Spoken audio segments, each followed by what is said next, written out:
Our boy Alex is about to get played. My name is Dorian. This is SCM Comics. We continue our coverage of Exceptional X-Men in number 6. Our story starts off with our newest young mutants training with Iceman.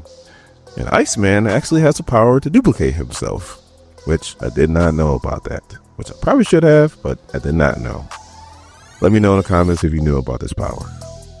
Anyway, Kitty recorded the whole thing on her cell phone. They're watching it back when all of a sudden they hear a roar. So Bobby, Emma, and Kitty are like, what the hell's that? Are we under attack? And they're like, no, they're not under attack.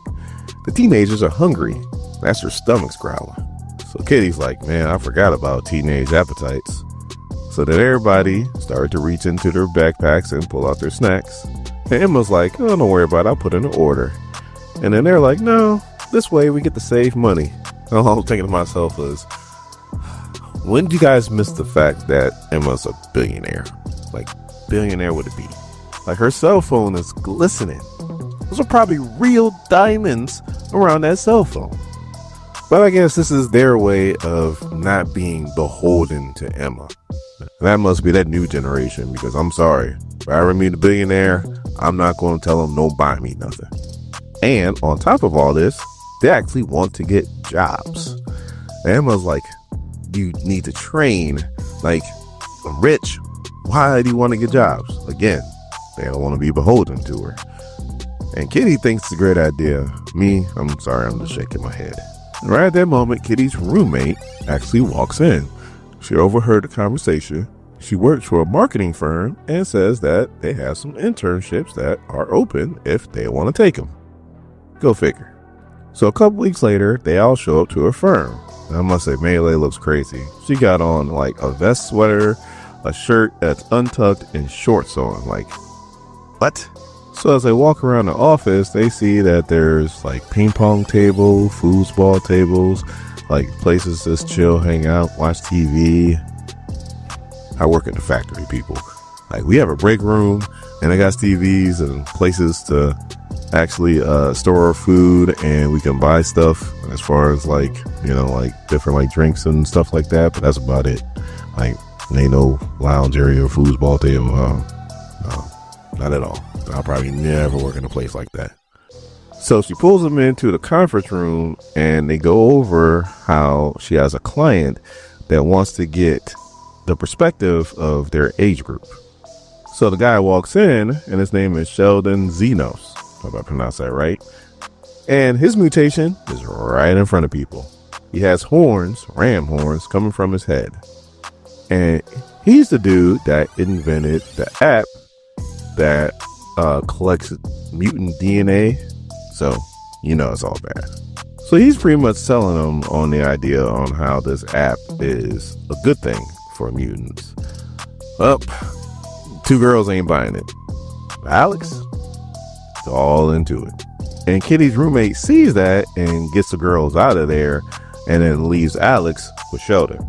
Now, typically, Alex is very skeptical. I mean, his mutant power makes him skeptical. But he's kind of feeding into what Sheldon is shoveling, which is pretty crazy.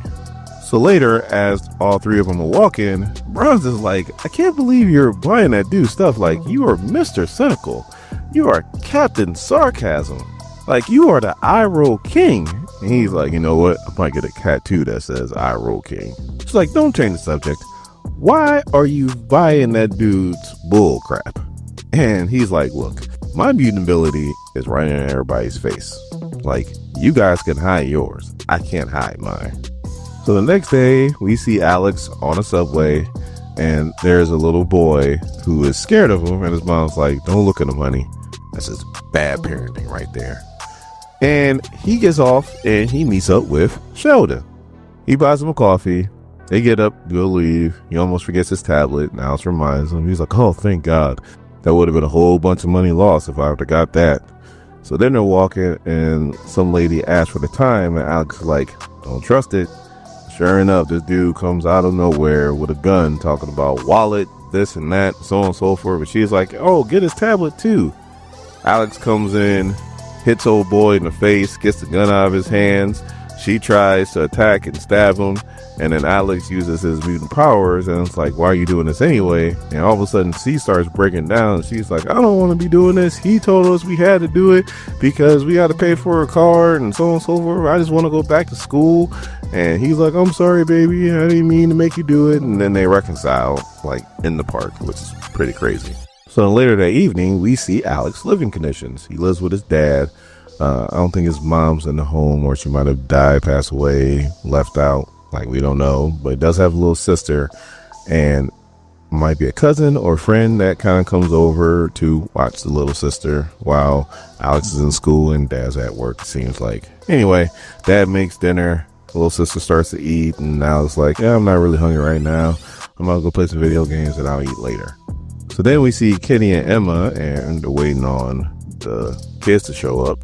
When they do, they're arguing amongst each other because the girls don't like that Alex is hanging around Sheldon, and Alex is like, oh, way to snitch. And then Bronzo's like, it's only snitching if you're doing something bad.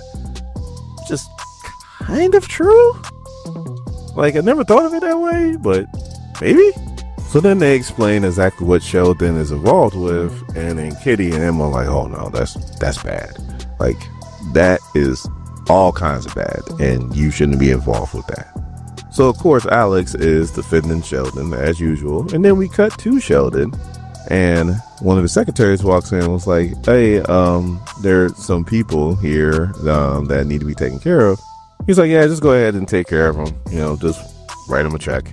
And then we kind of find out it's two people from the park.